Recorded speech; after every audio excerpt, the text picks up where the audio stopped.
Welcome to the Tuesday edition of the SportsCage for Saskatchewan Lotteries. Like he said, the main fundraiser for sport, culture, and recreation in our fine province. 3 hours for you today. If you've been following social media, you know it's a busy show. What we have, Don Hewitt's going to be with me co-hosting, as he has been on a number of Tuesdays. I know a lot of you like having the former CTV sports director with me. We're going to start the show, though, with Craig Reynolds, President and CEO of the Saskatchewan Roughriders. That's going to go hopefully till around the bottom of the hour.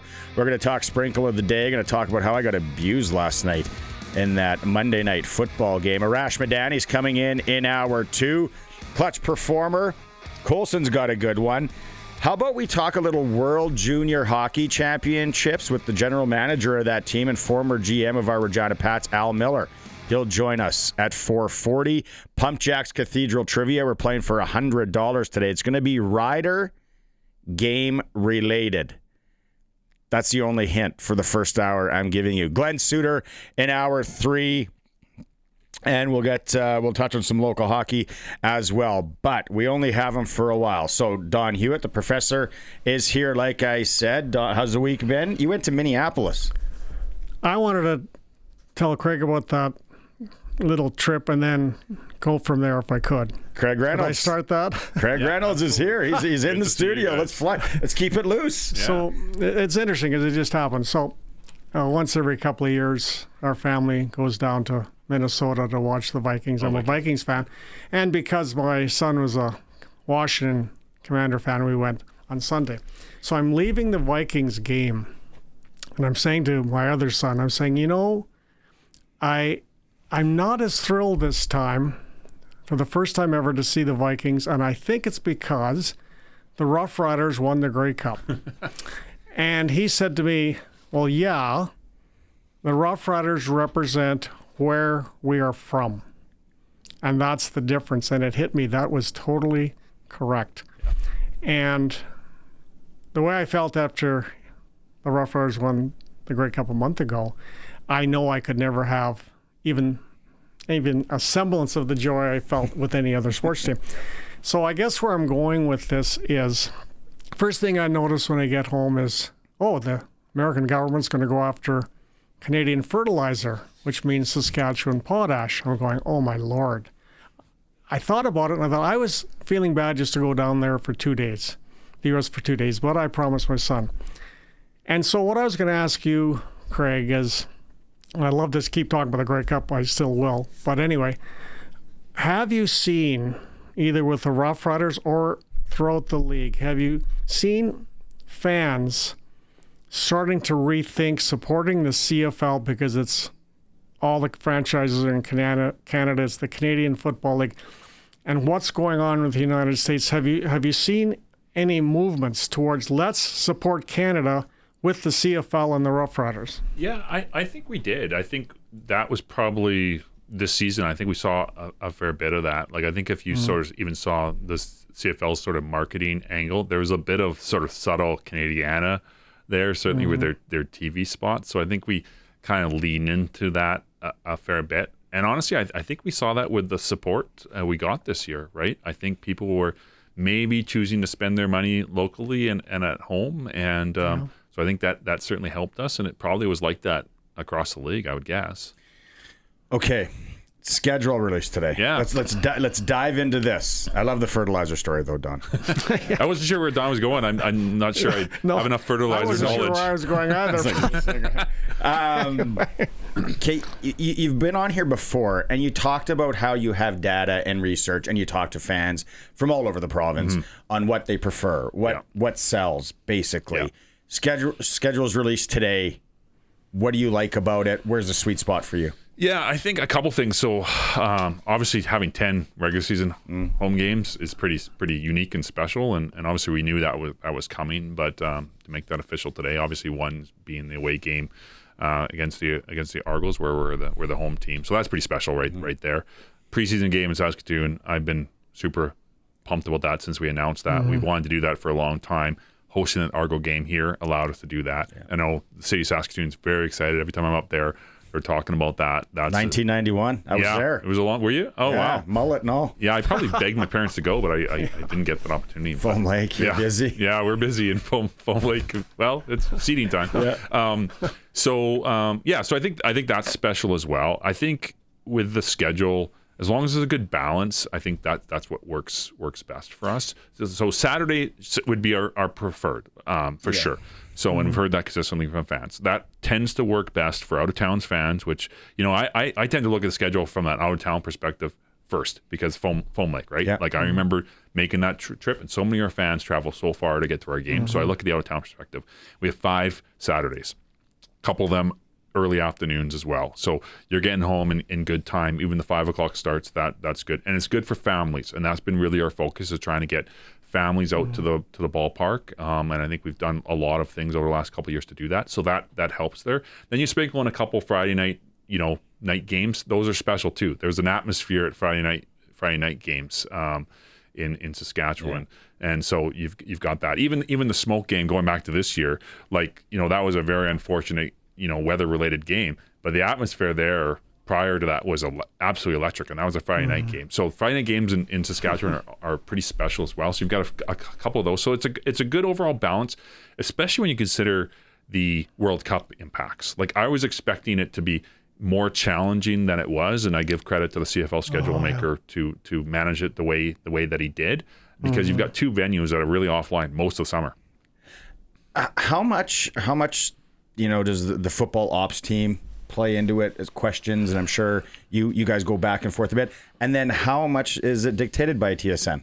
Yeah, a little bit of everything, right? So TSN certainly has a say. They'll prefer certain times and days and rightly so. Yeah, for sure, absolutely. They're trying to drive TV ratings as are we.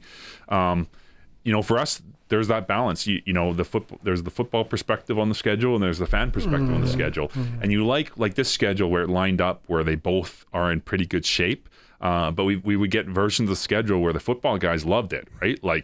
In terms of marginal day prep and things that they look at. But from a fan perspective, it's not good. And then vice versa, we get some that from a fan perspective, you're like, wow, this is perfect. And you look at the football perspective, and we got 3 5-day turnarounds, and we're playing three games off, or teams coming off a bye, like things that are just not good to allow you to win football games. So you have to balance it. You got to really weigh those things, because it's very important, as to set yourself up for success, to have a schedule that helps you win football games. Now it seems like the league is very slowly going to maybe warmer weather for their seasons. I mean, you've still got the Grey Cup on the 15th this year in Calgary, which is still a week historically ahead of before, and you had a really nice weather day in Winnipeg for sure when you won the Grey Cup. Next year, you're even a week earlier, I believe, when you host the Grey Cup here, Craig, in Saskatchewan. Is that where you generally are going? Because, I mean, I talk to older people, of course, because of my own age, but I have so many people tell me, you know what, I just can't go to that game, it's too cold. Yeah, no, and that's what we're finding. Certainly, post-COVID, it's there's challenges getting people to come out to games, when you've got potential weather challenges, that just makes that much more difficult. So yeah, we've always been supportive as an organization about shifting the season up a little bit, and I get it. There's conflicts on the other side too, but from a weather perspective, you don't have to shift the season much to really avoid that potential, I'll call it scary weather, where it's minus 20 out and it's almost dangerous, right? So look at the Grey Cup. It's going to be November 7th, 27, pardon me. And November 7th can be quite nice, and your odds of it being dramatically cold are not good. And then you think about backing that up, the playoff games, they're in late October, and as we saw this year, it's a couple times in late October, it's beautiful out, and so you don't have that weather issue, and you don't have a home game in November this year. Yeah, no, absolutely. Schedule, yeah. Sorry, Barney. You can follow the pattern of golf courses.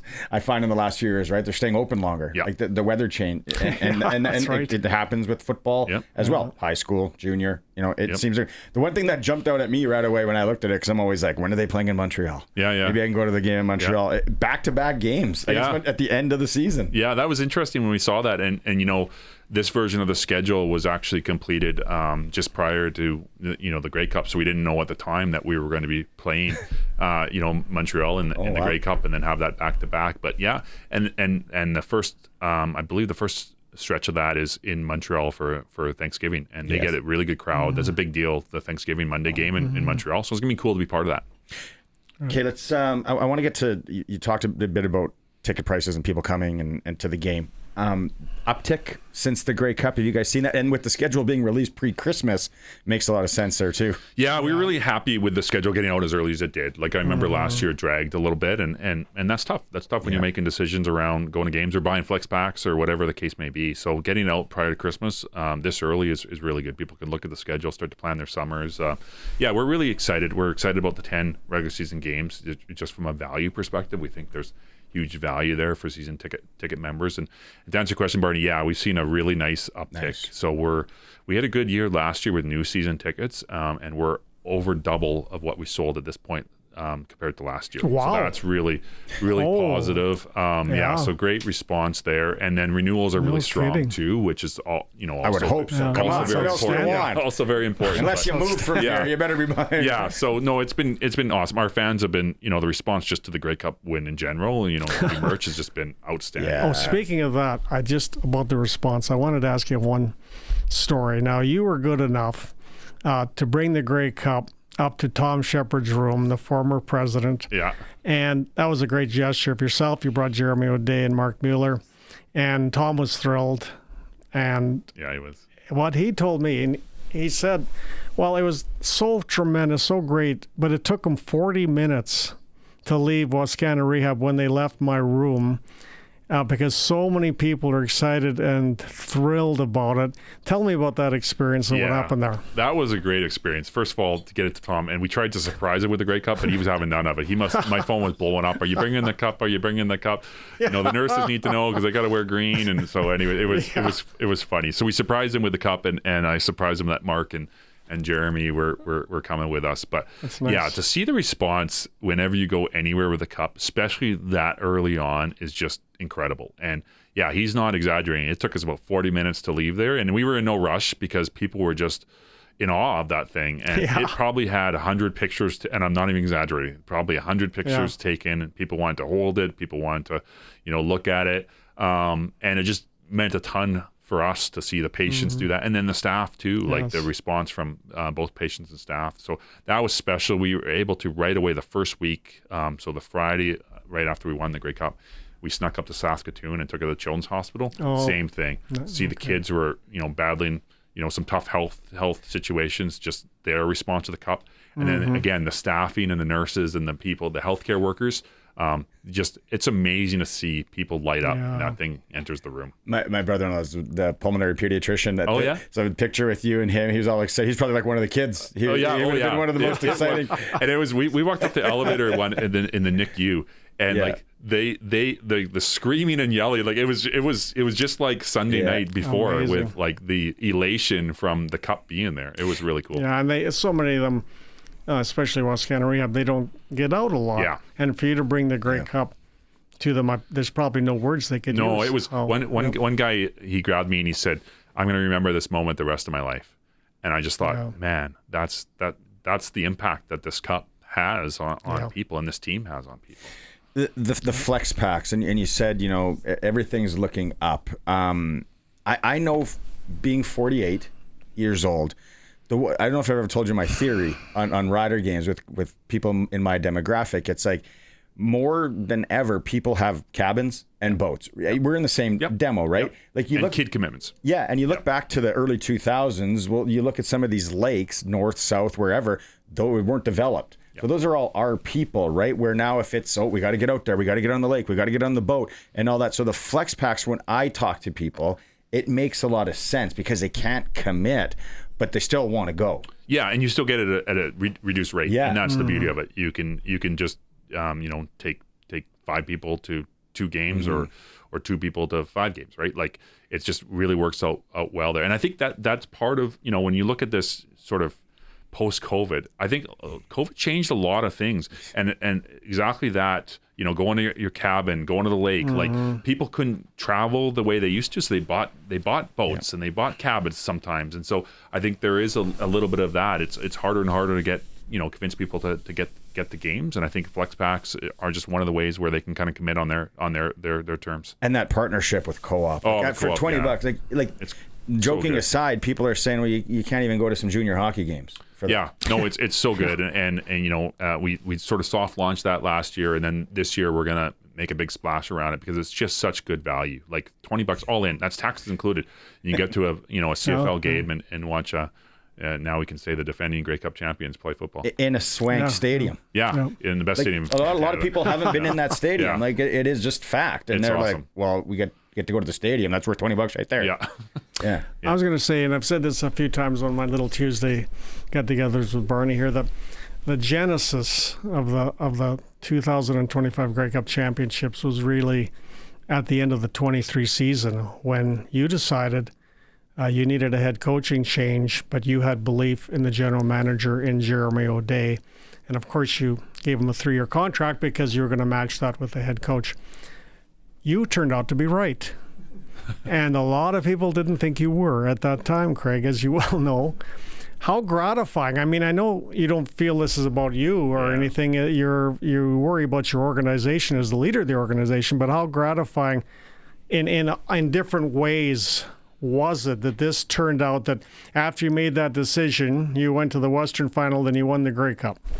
Yeah, well, first, I'm just so happy for Jeremy. I really am, to have him hoist that Grey Cup and have us to have that team success. So I certainly look at from the team perspective, and just going back to that, I just you have to take, in sports can be very emotional, and you have to take emotion out of the equation and try to look at what's the best course of action for the franchise, like you said, for the team. And that's something that I know Jeremy looks at that when he's making any decision, what's best for the team, and I certainly want to do that and try to do that in everything that every decision that comes across my desk as well. And I just really believe that Jeremy was an outstanding general manager in our league, as respect across the league, and I had every belief that he was going to find us an outstanding head coach, and did he ever? Did he? He did. Yeah. It'd be awesome though to have like a Canadian version of a Netflix series to follow him around throughout the year. The phone calls, the late at night, got to find an old lineman, got to do this. Like there'd be so much to that job when you break it down, where everybody, and it, like you said to yourself, right? You're in a position that you're going to get criticized. It doesn't matter how it is. But I would love to actually see how he works things, the phones in this league to make things happen. I kind of want to ask you on the heels of this about the staff cap. Do you think that will eventually move? We see Huffnagel and Barker going to Toronto. We like for new blood, for young people to get coaching and helping in the CFL. You got to be able to make a living though as well. Do you think that'll change soon? Yeah, I don't. I think as a league, we'll look at that every year. I just speak from our team. It's never impacted our ability to do any.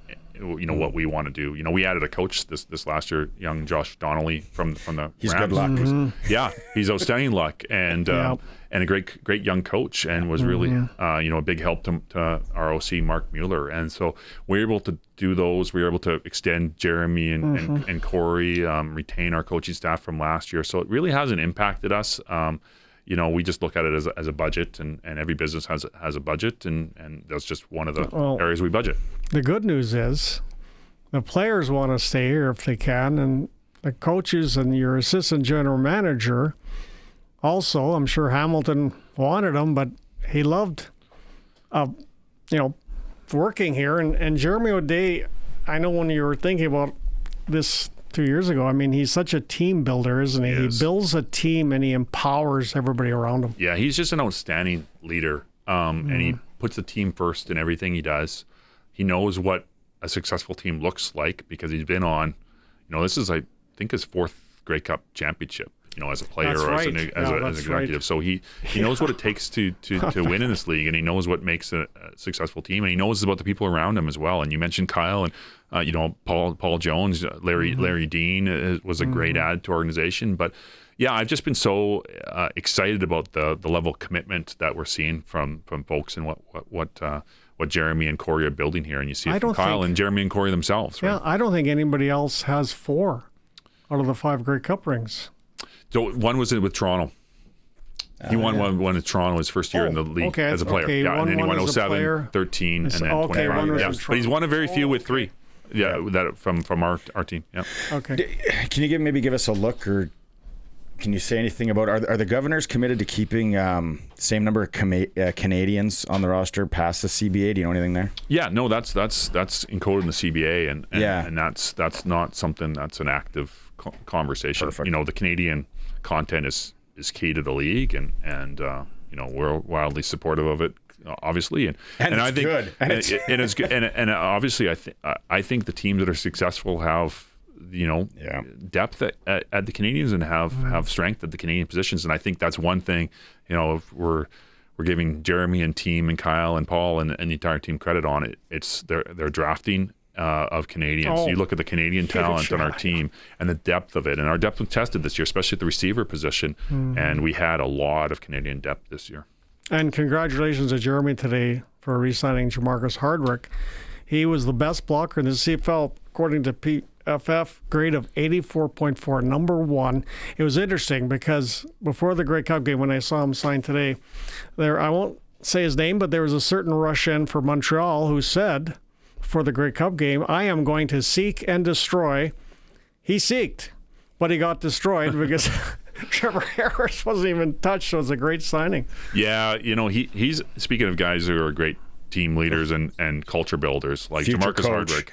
He is outstanding. And it was interesting, like, you know, after the West Final, obviously the way that game ended, pure elation. But I remember going to the locker room and really just so excited. And it was interesting to see, like, Trevor sort of broke the team down, but he passed it right away to Jamarcus. And Jamarcus's message, you know, I won't repeat it, but it was clear around, like, we've got unfinished business. Like, this is, and it was interesting to sort of see somebody who, you know, had been there, done that, and just the leadership he brought to that team and will continue to bring to the team. So he was a big piece just from a leadership perspective on top of what he does on the field. I was glad he was smoking a cigar. I was worried that the guys had forgotten to smoke cigars when they won the Grey Cup, but he had a nice big fat stogie in his mouth. The ski goggles threw me for a loop. I thought that's a baseball. They give you those. Thing. I didn't know that. I actually asked that afterwards. Where do you get all the ski goggles? Where they're like, oh, New Era gives you those, and I'm like, well, that's we need cool. one for the shelf. Colson, we go to maybe eBay now or something, find one if that's even still a thing.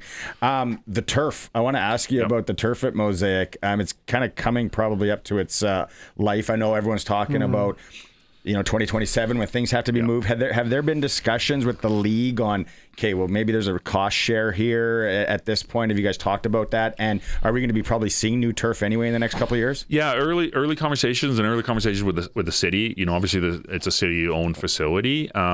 But you're right. Like 2027 with the Grey Cup coming as well, you want to make sure your turf is of the highest quality. So I think there's a, you know, that makes some sense. It'll be 10 years on from when the stadium was built, and so when you look at best practice, that's probably when you're looking at replacing your turf. So I think the timing is going to work out well for the Grey Cup, and the potential rule changes coming in 2027. Yeah, because I had understood it was going in 28, and all you have to really, if I'm wrong, I don't know, maybe you could tell me, but the city was going to put it in 28. All you have to do is move it up 1 year. Yeah, no, I think the conversations we had with them were they had always targeted 2027 because that was the 10-year on. Yeah, okay. that was our. Again, these conversations are a couple years old, so things might have changed, but yeah, no, certainly 2027, and I think hosting the Grey Cup probably cements that as a year you might want to do that. Right. Let's go back to the preseason game in Saskatoon. Like, where does that stand? How I know we've seen it with the Huskies, and they've hosted a Vanier Cup up there and all that. How many people are you expecting? Do you think you'll get into Griffith Stadium and, you know, just everything around it up to this point as we sit here in December?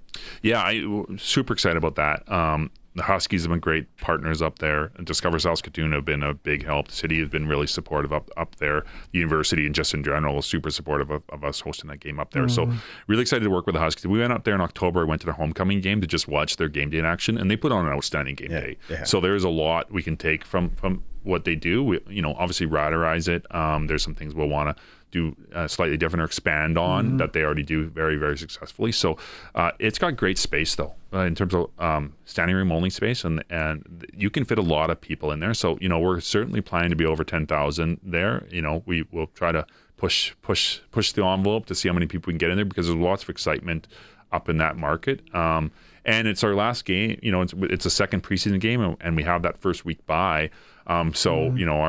You can imagine our starters will get some time in that game. So really looking forward to be up there for that. Yeah. Okay, this question is from Dave Thomas, the outstanding play-by-play announcer for the Roughriders. He asks you this: what was your favorite moment of the season?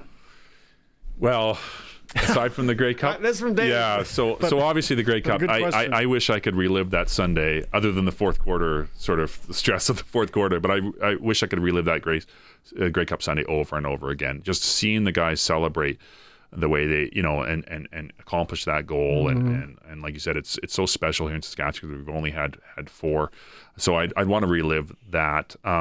Labor Day was pretty special. Labor Day is always special when you get that win. But other than the Grey Cup, that West Final, that last clutch drive, needing to score a touchdown to send yourself to a Grey Cup, and Tommy Neal's catch, and the roar of the crowd, that's the thing I'll never forget. In Winnipeg.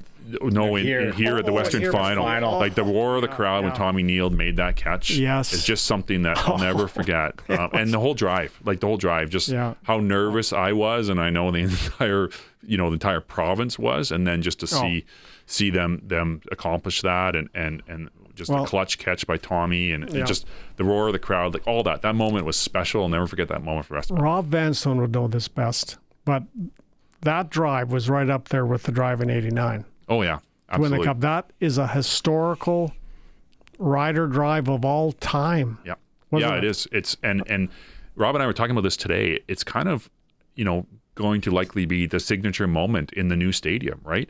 Because when you look at that new stadium, lots of cool moments. Brett Lathers, maybe walk-off field goal where he runs to Pill Country, those types of things at Labor Day. But we've never had a moment like that in a massive game like that to send you to the Grey Cup. So that's a signature moment that'll be remembered forever. I think it's like that last minute 30 or that last 2 minutes, like from what the defense holding, Rourke on the draw, like from there, like you said, the roar in the crowd is something that not a lot. I know we got to get you going. You got to move on.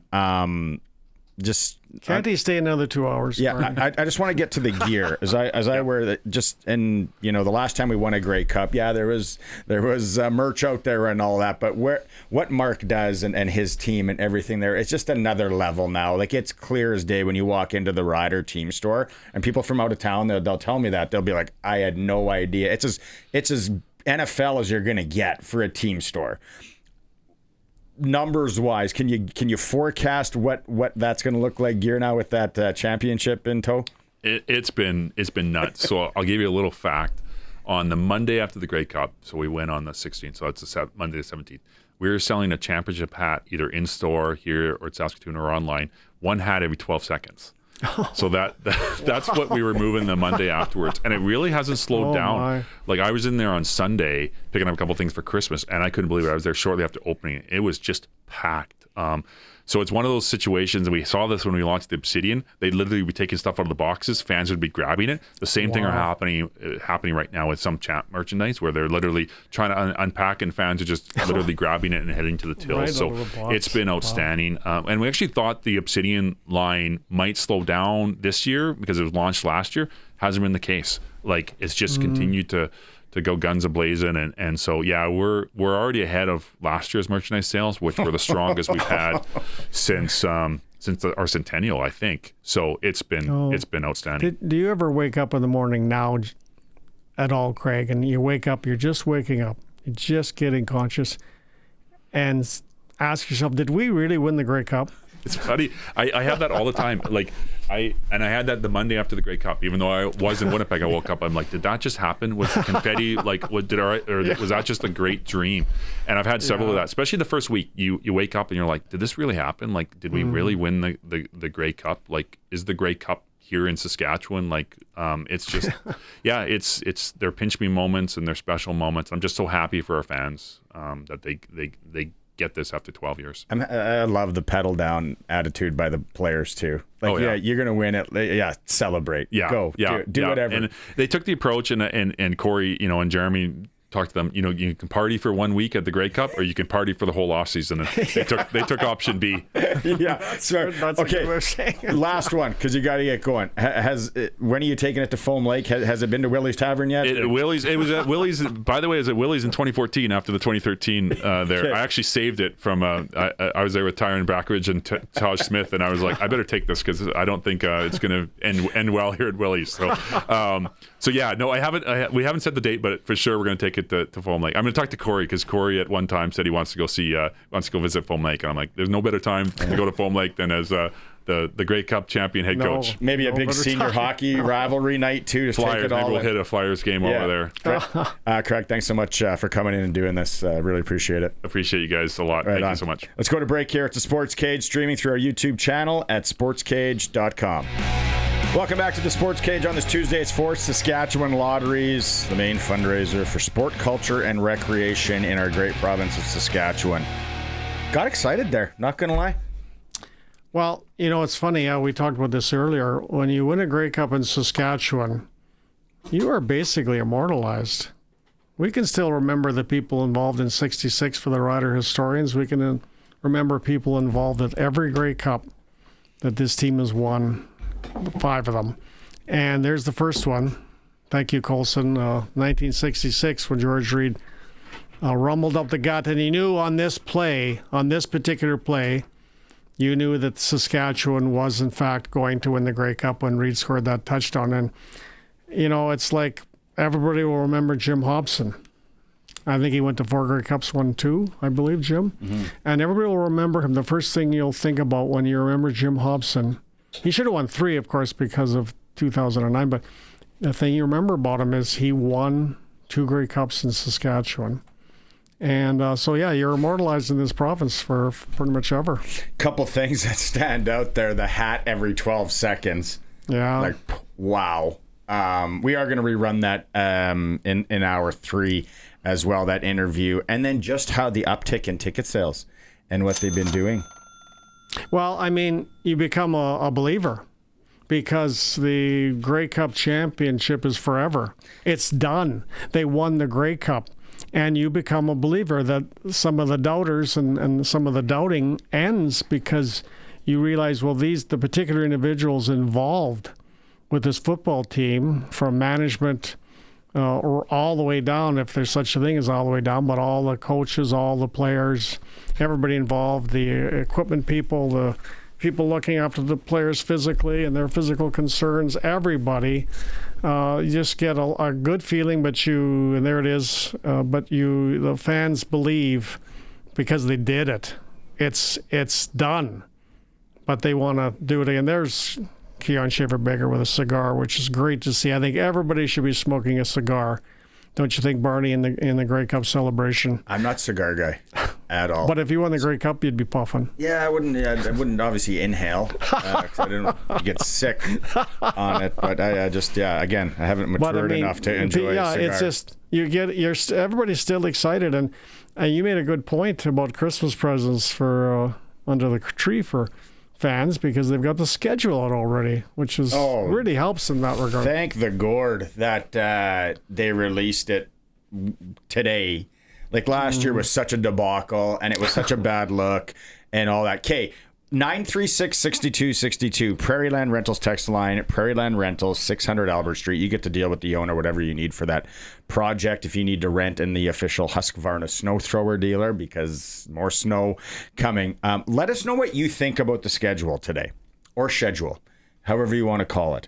But like I said when Craig was here, jumps out at me the back-to-backs against Montreal late in the season. I'm like, yeah. First week bye, I'm like, hey, I don't mind that. I'm really excited for the die-hard fans in Saskatoon to have that game.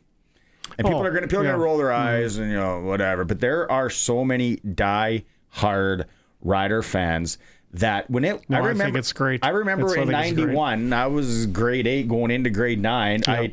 We biked over to Gordie Howe Bowl. Snuck in because the city of Saskatoon, they always lift a little gap and a couple of fence posts where you could squeeze in, although I was kind of pudgy. Got in, and we watched that game.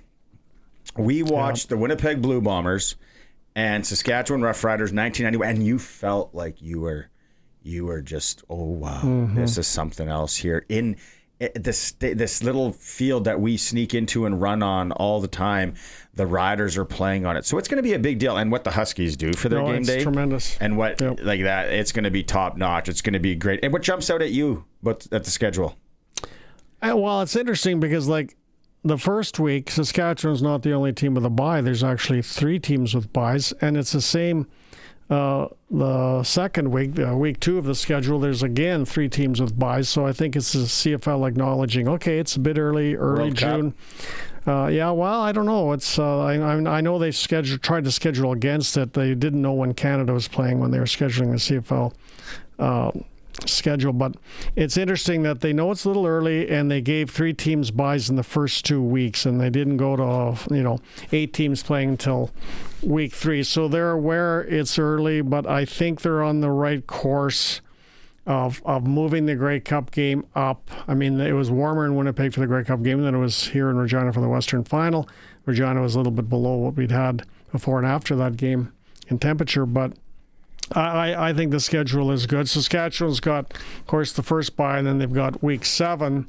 They've got a bye, and then week 16 they have a bye. That's September 19th, 18th, and 19th, week 16. So they have that other bye, then they go to the end. But, again, the Riders' last game of the season is Edmonton at Saskatchewan on Saturday, October 24th. So October 24th is not winter time yet. So they've got no cold weather games, Saskatchewan, and I think that's really cool.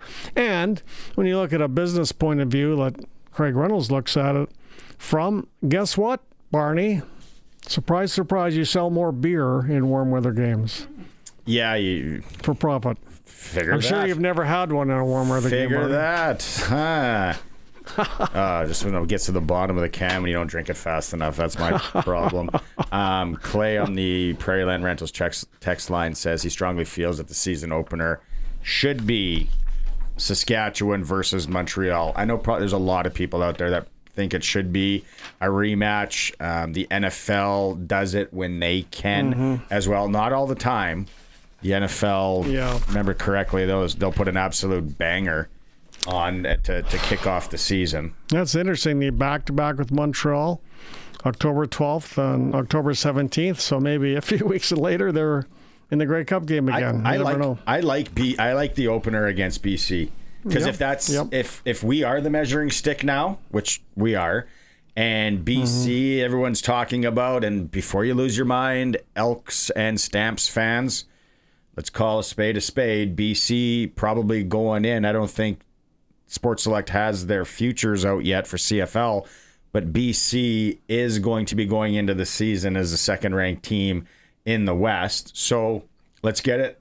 Let's throw down early on, June 13th. It sucks for me because it's Lobstick Week up in Waskesiu. But I really like that. And so lots of signings to go. You never know how all of the signings go for all the teams, but right now, you're right. As we see it right now, BC is the top on-field rival of the Roughriders, with Winnipeg being the overall top rival. The third time, the Riders will match up against BC weeks 2, 12, and 17, and Edmonton 8, 9, 21. So 3 times this season against those teams. And Cody Fajardo just signing today with the Elks. How about if we're going to talk signings? Jamarcus Hardrick. Huge. Back. Just mammoth. A lot of people last week, text messages flying. Everyone thought that was going to be the next big signing after Harris. We knew it was coming quick. So now should we have a poll, little sprinkle. When's AJ Ouellette? Well, you bring up an interesting point because I think it's fair to say that receivers, running backs, and whatnot, they will be very happy that Trevor Harris is signed and is coming back next year. If you have a guy, say, like Emilus, they're very close. They have a chemistry on the field and a chemistry off the field. And so Trevor Harris being confirmed that he's coming back next season is going to help. It's going to ripple through, hopefully, to the benefit of the Roughriders when Jeremy O'Day talks contract with the players. Ron and Deb. Ron and Deb, they are the greatest Rider fans from Calgary. They said, well, they're up there. Actually, 3 back-to-backs this season, Edmonton, Winnipeg, and Montreal. So just correcting me. But yeah, the Montreal ones are the one that jumps out at me because it's like, I think that would be spread out. I don't know if I've ever seen that. Someone can correct me if I'm wrong. Ron and Deb can. The back-to-back against Montreal like that. Because I always and Craig mentioned it, I guess it's supposed to be the big deal on Thanksgiving Monday in Montreal. So how many people out there looking at airfare right now? I might be tonight, or the next time I have a few cocktails and sit there and go, that sounds like a good road trip. Click, click. Going to Montreal for Thanksgiving Monday to watch the Riders in Montreal. The Calgary games are always special just because there are so many people in Calgary from Saskatchewan, Edmonton as well. Saskatchewan's there early. That's June 20th. And that's it for the trips to Calgary. And you have to study this very carefully, Barney, very carefully indeed, because you're a bettor. How did your weekend bets go? Can we take a break? And then, since you had to ruin the hour that we've been buzzing with here, we'll come back. We'll talk some betting. But yeah, big news out of Rider Camp today. You also said Albert Wacky? Yep. Wachi's back. Double A's. Oh, that just happened just now? Dropped at 3 o'clock. Awachi is back for his 9th season as a Rider, 14 in the CFL. Yeah. Very unheralded player. He's grindy. Yep. He's a good player, a great special teams player, a good blocker. Does he live here? He must in the this 9 years. If not, does he rent out his pad? But I saw that Tommy Stevens, who signed, he's staying in Regina over the winter. And going to have Tommy on the show tomorrow. Outstanding. Tommy's coming on. Okay. Outstanding. We'll take a break, and then I'll tell you how I got abused this weekend. It's a Sports Cage, streaming through our YouTube channel at sportscage.com. All right. You said we have a listener on YouTube today you want to give a shout-out to? Yes. I told Tom Shepard, who, of course, was at Western Rehab and getting stronger every day. I told him that Craig Reynolds, the president and CEO of the Saskatchewan Roughriders, was on today, but he said, I only have a iPad. I don't have a radio. I said, well, then just stream it. Stream Sports Cage on YouTube on your iPad. Tom is, not super strong in computers. They weren't around for many years. Tom was going, but a nurse helped him, and he listened to it, and he thought the show was great. Tommy thought said the show was great. Tom Shepard, former president of the Roughriders, thought that the show there's the fella. And the segment with Craig Reynolds was tremendous. Oh, thanks, Tommy. And now he's finally listening today on YouTube, and there's no excuse that he doesn't now listen to the show 5 days a week. Excuse at all. I smell live show from Wascana Rehab. Yeah? Let's get Tommy on if we can make that. You'd get one question in, and that'd be it. That's for a half-hour segment. Tom, right on. After a long Thursday night, then let's do that. Let's do that show there. No, I appreciate that. That's, back to your bets now, Barney. How did you do in this weekend? Okay. You look across the board, okay? No, honestly, I got to write a little article now for SportsCage.com every week. Right. So I wrote it. But if you look at the schedule before Sunday, and there's going to be guys at 936, 62, 62, fire away. I'm a big boy. I can take it. But you look at the games. You tell me that the Colts-Jags, that's not going to be a 3-point game. Daniel Jones blows his Achilles. Mm-hmm. Okay, well. Was just standing there down. He goes, it's an Achilles when that happens. The game that you were at, Washington and Vikings, I think Sports Select had the line at like -1 or -2. going to be a close game. Yeah, Then for sure. Steelers-Ravens, going to be a close game, probably 3 points. Saints-Buccaneers, another one, going to be a close game. That was a Dolphins-Jets, shocker. automatic, going to be a close game. Bears-Packers, going to be a 3-point game. There's all these ties staring me right in the face. I'm sitting there going, how am I going to pick? So It was a tough one. It was a tough weekend for a lot of logic going on. I go 4 games, and I go a 2-game combo ticket. So then any variation of the 2 games fall in, and of course I might hit them all. I'm going to hit standard play here in case all 4 come in, and then we roll. So the 4 I went with as ties, 3-point games. Yeah. Colts Jags, didn't win that. Vikings Commanders, well, I got a better chance of seeing Elvis. That was 31-0, 3-point game, not even close. Then I went Dolphins Jets. Dolphins blow them out. And I'm like, okay, well, I got to hit the Bears Packers in a tight 3-point game at Lambeau Field. Nope. Packers win by 7. So I go 0-4. So then what do? Last night, online, I had 1 ticket, SportsCage, because you can go, let's go sprinkle of the day right now so people can see. If it has a little S, you can play it single game. So then, money line all day last night on the Eagles. Nope. Then online I go first half Eagles. Nope. Then I chase, which you never should chase. I play responsible, right? Yeah. Like I'm not betting farms here. I bet $1 a time. Yeah, I go. $1. I just Sometimes it's just for 2. fun, right? Entertainment. So then I go second half. Well, the Eagles aren't going to lose this game. They're going to come back. So then I went. Yeah. So I really technically went 0-for-7 on my bets. And in every case, it's sort of understandable. In every single case of those, like hindsight. In hindsight, because there was some nutty things going on in the NFL that were like a couple of shockers. It always like this Ravens. Look at the Ravens. This time of the year, my buddy and I are still rolling in a massive survivor pool. You never know at this time of the year. Like, you can't count out anybody. Okay, sprinkle of the day for our friends at Sports Select. I love the generating code thing now that I figured out I can do it with combo tickets. I do it, have a coffee, sit on my couch, do it, get the QR code, go to Sherwood Co-op, boop, scan, grab a coffee there because I love their coffee. But tonight... Yeah, it's good coffee at the Co-op. Really good. Tonight...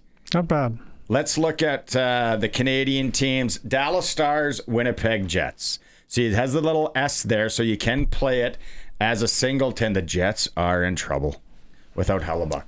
So the Jets are paying $260 to win at home. Is this the night they turn it around? Is it?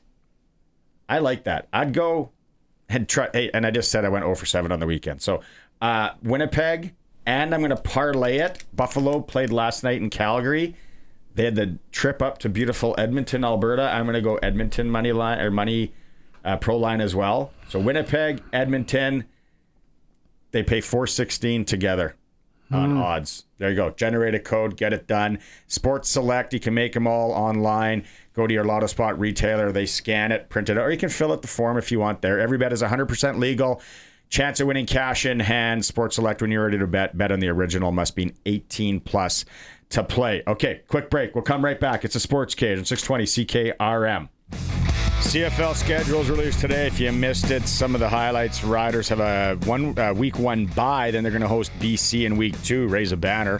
4 Saturday home games, 2 Friday, and 1 Thursday. Signings from the team. They have inked offensive lineman Jamarcus Hardrick. 1-year contract. Also, he's back. Albert Wacky. Montreal Alouettes signed starting quarterback Davis Alexander to a 1-year contract extension through the 2028 season. He was already rocking until 2027, so they upped him there. Some hockey tonight in the area. Moose Jaw hosting the Saskatoon Blades, 7 p.m. SJ, Estevans in Yorkton, Melfort's in La Ronge. Canada West dropped its second game at the World Junior A Challenge, falling 4-3 in a shootout to Sask East last night. Off today, they play the USA to finish the round robin tomorrow. SJ Kids and Trevor Blevins coaching that team there. Male U18 AAA, Notre Dame hosting Moose Jaw tonight, 7:30. Female AAA, Regina Rebels at the Weyburn Gold Wings, 7 p.m. Hour 2 is going to start with Arash Madani, who wants to talk CFL, but also interesting on Canada's Athlete of the Year. And Al Millar, General Manager of the World Junior Hockey Team, will join us. It is the Sports Cage, streaming through our YouTube channel at sportscage.com. Welcome back. Sports Cage, Hour 2. PumpJacks Cathedral Trivia coming up today. You always beat me on these. Always. This one, you guarantee will know the answer to this one today, because I've already mentioned it on the show a couple of times. Don't jinx me. 936-6262. When we give you the cue, you're going to call in and a chance to win. I was at PumpJacks on Friday. Had a few pints, some of the Kerwin crispy ribs. I should take you there. Pretty good. One day. Yeah. Very good. We've been talking about the CFL schedule release, which came down today. I think everybody is happy. It's early. I would consider December 9th early. It's great. Oh, it's early. Riders got to... Well, it should be the way it should be like this every year. But again, another bonus point for the new commissioner that I like, Stuart Johnston. Holiday season, Spend 2 holiday Mondays watching the green and white this year as well. Rider games falling on Victoria Day at Calgary and Thanksgiving Monday at Montreal. Mm-hmm. 2 nice road trips if you want to get after it. May 18th, that is a preseason game. And then, of course, the first week they have a bye. And then you had a stat, Colson, that there's a 4-banger? Something, there's 4 games or something? Yeah, let me look that back up. CFL, 4 games in a day. Yeah, a quadruple header. Quad. Yep.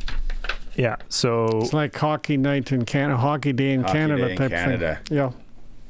Yeah, we've got one September 12th. So that would be the Labor Day rematch. Mm-hmm. Yeah, September 12th, a 4-banger. How about that? Who else? That's cool. What are the other games that day? So it's... obviously one in Vancouver. Ottawa is in Toronto.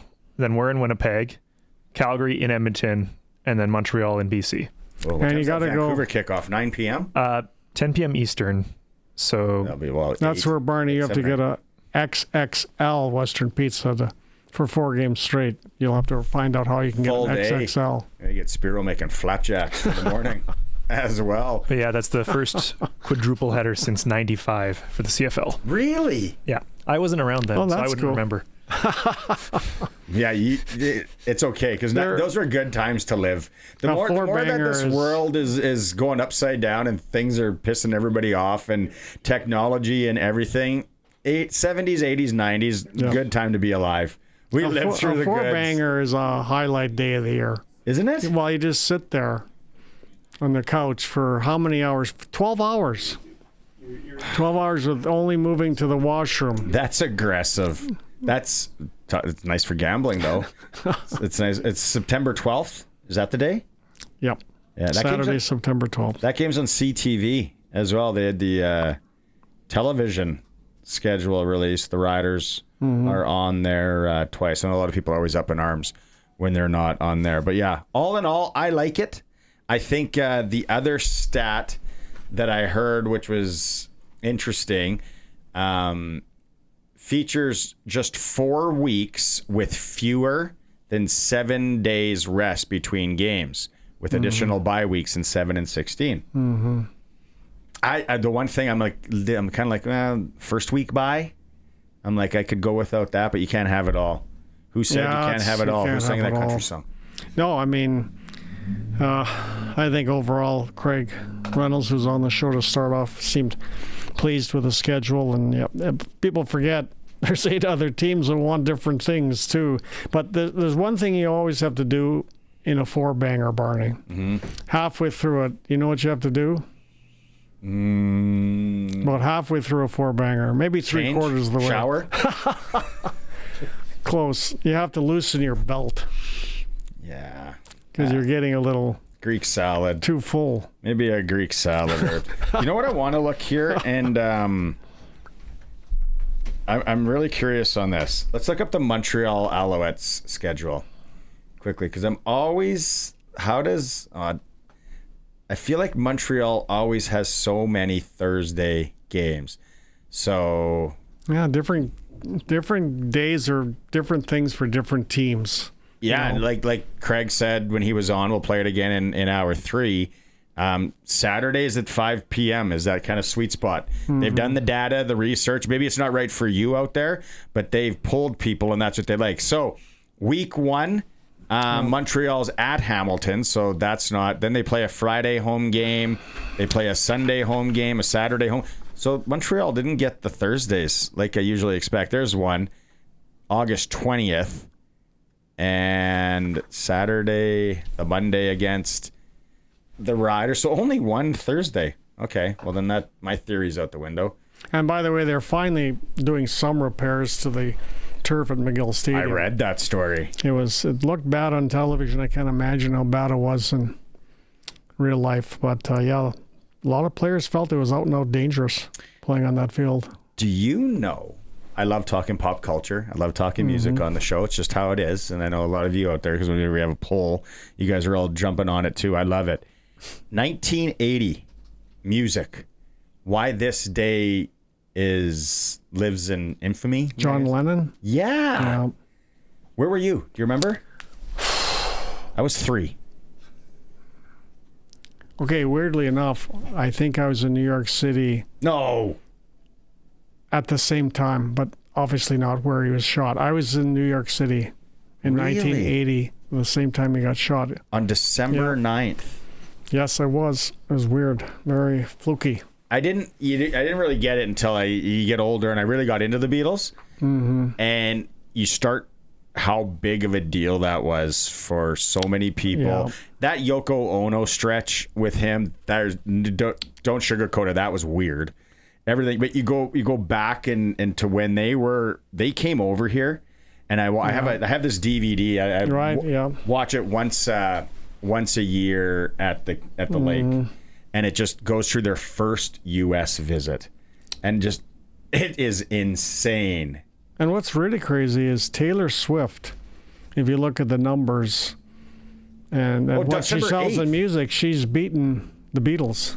So yeah, Taylor Swift so is now ahead of the Beatles. 2 text messages saying it's December 8th. Well, my Google says December 9th. Tuesday, December 9th.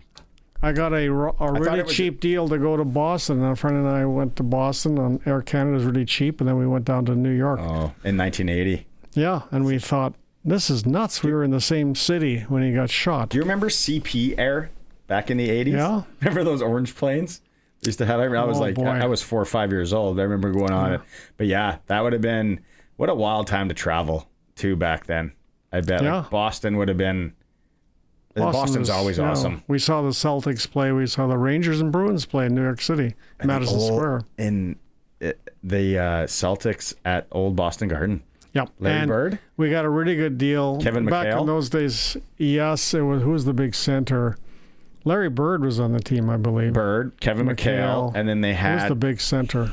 oh, what was his They name? were very good. But we got a really good deal from a ticket scalper. In those days, they were just paper tickets, and they gave us a really good deal, and I showed up. We went to the very top of the actual stadium, and there was a big metal pole right in front of my view, so I had to put one knee on one side of the pole and the other knee, and I'd go like, if you can see it on YouTube. It wasn't the best seat in the house. All right, let's go with Arash Madani here. It's time to go coast to coast with Arash Madani for Smart Investing Solutions. Be smart with your money. Call Brian Gawley at Smart Investing Solutions, 546-2533. Ed on the YouTube chat. Robert Parrish was the center. Robert Parrish. That was Ed? Ed, attaboy, Ed. And I snuck down to their dressing room, and I didn't know how tall Robert Parrish was till I stood beside him. Oh, yeah. I was up to his knees. Basketball It was players ridiculous. are huge. Arash Madani, fond memories of Robert Parrish. Robert Parrish wore 00. When's that? No athletes wear 00 anymore in pro sports. What a memory. Arash Madani gets 5 gold stars. He remembers Robert Parrish's number. That's pretty good. Oh, sure. That's impressive. Dark That's out impressive. east, or are you out in like Stockholm or somewhere? Where are you? No, No, I'm outside my local pub, about to go in for a happy hour, but I had to first come on the SportsCage and talk about Robert Parrish. You could have done it from the table or the bar. That would have been even better. Go. Hey, what about the schedule released today here on December 9th? Yeah, I heard you talk about the four-banger, Barney. Yes, I think you definitely need a shower after that. I think what we learned today is that with Stuart Johnson, the way the league has always done things is not necessarily going to be the way the league is going to continue to do things. Right. Exactly. I've gotten some sense that one thing that Stu wants to experiment with at some point, like what he'd like to do, is to have 4 games on at the same time the following year, whatever that is, 2027, because he wants to experiment digital only, like a red zone kind of thing, to see if people are going to be interested. Are you going to get more people gambling and watching and following if there's multiple games on at once? If one game's a dud, you don't necessarily have to be stuck with that for 3 hours or turn it, or even worse, turn it off. So I think they're going to try a few different things from a content standpoint just to see, okay, what moves the needle? You know, Reynolds talked about, we've done the data, 5 o'clock Saturdays work for us. Well, they want to work the data to see what are viewership habits, especially with those not watching on conventional television, and what's a way to get a younger audience on a digital type of format. And I think that's something that could be ahead. You know, it's funny. I'm sort of getting off topic here, but when Craig Reynolds walked into our studio earlier today, I thought it was like Santa Claus, because he shows up and everybody's happy because they won the Grey Cup. And then of course, when you first popped on screen here, Arash, you were all smiles outside of your local eatery and pub. And I sort of thought, you're sort of like Santa Claus too, the SportsCage. There you go, brown Santa, Don. Everybody feels good. Craig Reynolds and Arash Madani show up, and everybody feels good, Barney. The difference is Reynolds is getting a championship ring out of this, Don. I guess that's what stood out. What stood out to you two from what Reynolds had to say? What were your biggest takeaways? They sold a hat every 12 seconds after the Grey Cup. They were throwing merchandise right out of the box. Every 12 ticket sales are up. That stood out to me. They're not changing the Canadian ratio. He said as far as the coaches salary cap for coaches, it doesn't really affect them. It's like a budget. They run it like a business, which I appreciate, and I like that as well. I think the league still should look at it. One thing that stuck out to me, though, I keep going back to this, but he's not taking any credit for it, but after the 23 season, people wanted a cleaning of house, the majority of fans, after 22 and 23. And he did his research, he dug in, and he kept Jeremy O'Day. There were people that canceled their season's tickets because there wasn't a clean sweep. And he did the right thing, as it's clearly turning out, by keeping O'Day. And to me, that really stands out. He's not taking any credit for it, but he said bye to a coach. They needed a change there. They brought in who I think is the best coach in the league. And the rest is history. And to me, he deserves an enormous amount of credit for standing with what he saw and what he believed in, and he was right. Yeah, and I think, Don, at a time where it's not just the CFL, at a time where football has now just moved into a full passing offense, to go with a defensive-minded coach is a roll of the dice. But Corey Mace isn't a defensive coach. Corey Mace is a culture coach. Yeah. Corey Mace is an attitude coach. Corey Mace is an identity coach who just happened to play defensive line and is a really good defensive football coach at the same time. Great point. Give the offensive keys to Mark Mueller, to trust Mueller with all of it, is so important. But I think it really kind of ties the bow on that culture and identity of, look, we believe in our people, and we're going to move forward with our people, and the payoff comes when they're spraying champagne on one another. Yeah. Great points. Okay, I want to move to the Northern Star, Canada's Athlete of the Year. The second time SGA has won it. You were in a meeting today that deliberated and voted on the award. Why, Shay? Well, there are a lot of reasons why, and I tried to articulate them kind of when I had my moment to speak. There are two players in NBA history, guys, who have won MVP, Finals MVP, and the scoring title in the same year. Michael Jordan and Shai Gilgeous-Alexander. Yeah. You look at Shai's calendar year, and that's what this is, Jan 1 to December 31. In 77 regular season games, Shai missed the 20-point scoring plateau once. 7 Amazing. games in the NBA Finals, he averaged better than 30.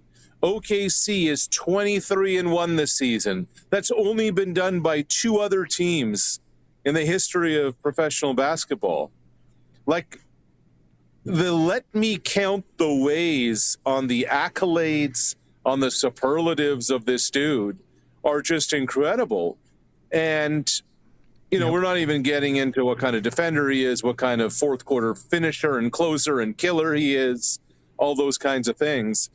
There's an argument to be made, believe it or not, there's an argument to be made that Shai just had the best calendar year of any NBA player ever, including Jordan, including Kobe, including LeBron, including Shaq and Wilt Chamberlain and even Robert Parrish. So Doubles. It's just been an incredible 2025 for this dude, who, by the way, also signed a Supermax contract and got himself a signature shoe. Like, all the check marks he's knocked off.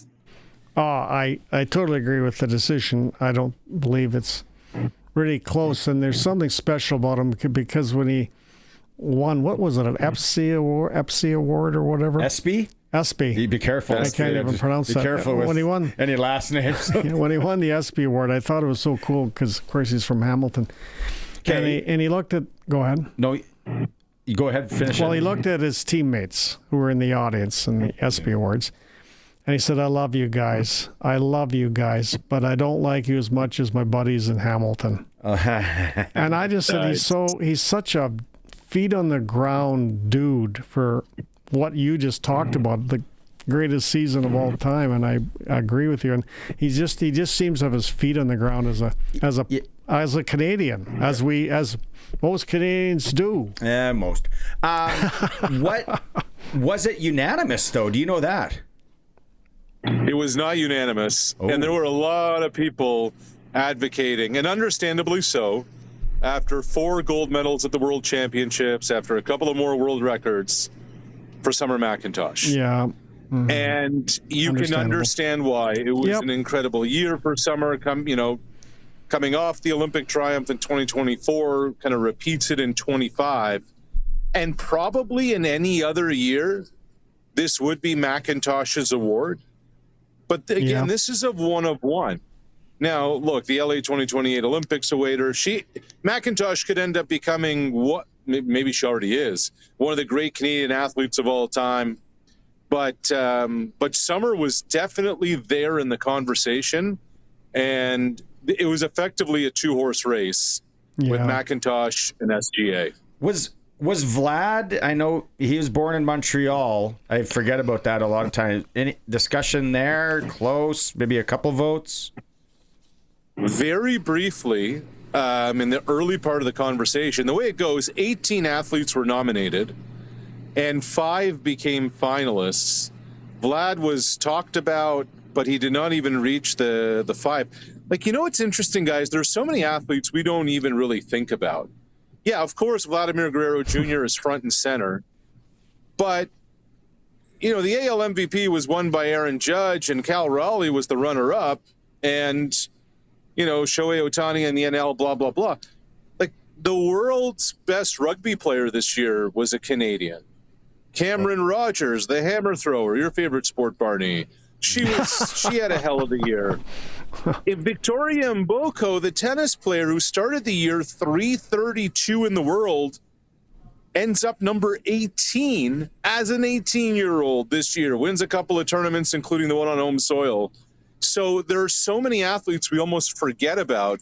Vlad was mentioned, but Vlad ultimately wasn't even a finalist among the top 5. Maybe some of the people on the committee forget that Vlad was born in Canada. I guess not. Seems a little lame, but anyway. Well, and I always, because his English isn't that great too, and I, you know. Well, I think the bigger thing is, though, guys, is that internationally he competes for the Dominican Republic. He doesn't compete for Canada. Touche, yeah. And I think that's the bigger, World Baseball Classic next year, he'll be playing for DR, not for Canada. Gotcha. Nathan Rourke, would he have been in the 18? He was definitely in the 18. I can't remember if he was top 5. He may have been. Look, the last time a Canadian quarterback won this award was Russ Jackson in the 1960s. Yeah. Jeez. John Cornish has won it, obviously a running back. But Rourke's name was mentioned. I think it would have been such an interesting conversation this year if it weren't for SGA and McIntosh. Because then it's wide open. Then are you talking about Sam Bennett? Then, there wasn't even a hockey player in the top 5. Some senior hockey weapons from last year that won some provincial banners. They missed it. Sasky boys. They missed it. Rachel Homan was definitely a name that came up in the conversation. Had a big year, just qualified for the Milano Cortina Olympics next year. So next year's an Olympic year. It's a totally different conversation then. Let's move on to the Kansas City Chiefs. It looked like Travis Kelce was going to cry on the bench the other night. He probably wrote a song about it already. Yeah. And Mahomes, he's only 30, but he just seems to have slowed down. He doesn't run as fast at only 30. But what do you think? Can Andy Reid bring this team back, or is it a very sad and slow goodbye, Arash? Well, I think we got to pause here for a sec, Don, because you think about the last 6 years. They've been to 6 straight AFC championship games. They've won 5 of them, and they won 3 Super Bowls. Like, this is the end of an era, and it's the end of a dynasty. In the 70s, it was the Steelers. In the 80s, it was the 49ers. In the 90s, it was the Cowboys. New England had 2 of them in the 2000s and then the 2010s. And then the 20s are, you look at Kansas City. Now, here's what I wonder. Could KC, especially with Patrick Mahomes, end up being Patriots 2.0? And here's what I mean by that.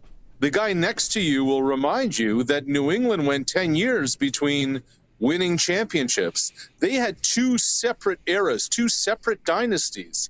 Could Patrick Mahomes do it again with an altogether different cast a few years from now? Because Kelsey's done. Their offensive line's a mess. Their pass rush is non-existent. They have a really nice secondary. But going to 6 straight, playing into late January and February year after year, man, it takes a toll. So I just wonder about that with KC as they kind of look forward. I think that's quite possible. It's very interesting you bring that up. Never thought of that. He would have to take a little bit of a hometown discount along the way at some point, much like Brady did. And then, but that's good discussion. Let's have more NFL discussion on Thursday. Plus, I'm going to send you a picture in the next 30 seconds here that you're just going to shake your head as you have a pint at your local. Oh, and then look what Colson did. Yes. There he is. If you're watching the stream, there's our boy right there. 00s, Robert Parrish. What a handsome human. So this is how pathetic my life is that I know this stat. Robert Parrish is number 2 all time in NBA career wins. Really? As a player. How about that one? Yeah. Behind. Another 5 gold stars for Arash. We throw Robert Parrish at him out of the blue, and because he knows everything about him. Incredible. Colson, put that picture back up real quick. Fellas, what's the jersey number? Unbelievable, Arash. 00. And what I found out the hard way, and I say the hard way, I won't explain the whole story, but he is not a man of many words. He had 2 words for me. 2. Yeah. I won't say what they are. Started with an F? Did the first one start with an F, John? Yes, it did. I figured it would. I tried to corner him in a hallway of the aging Boston Gardens. Number 2. Didn't go well. Number 2 all time, behind Lou Alcindor. Great stat. Yes. Okay, go have that pint. Maybe a plate of wings or something. Have 2. I love it. You did a great job. Tonight. So have 2. Yeah. Arash. Looking Maybe good, buddy. 3. Looking Sounds good, buddy. boys. All right, have a Thursday. night. There he is. Thursday, we'll talk to him again. Arash Madani is brought to you by Brian Golly. What a brilliant man. Smart investing solutions. We should have a brain contest between Rob Vanstone and Arash Madani. Be smart with your money. Who's the smartest guy with? Call Brian Golly. Are we going to? You want to get like a little game going? Yeah, those two, they just dig up stuff. Like I don't have a strong enough. I'm not that smart, but those 2 guys are just nuts. I wonder if Rob has the widespread knowledge. Locally, you can't beat him. Like locally, you can't beat. There's been no Rob Vanstone prior to Rob Vanstone. But then you throw a Rash with a blanket. It's like playing the radio game. I love playing the radio game. You get into a rock guy, he's got it. A country guy, you got to rap. You got to be able to name all the tunes. Yeah. Right? Well, I think you're right. Arash has a wide net.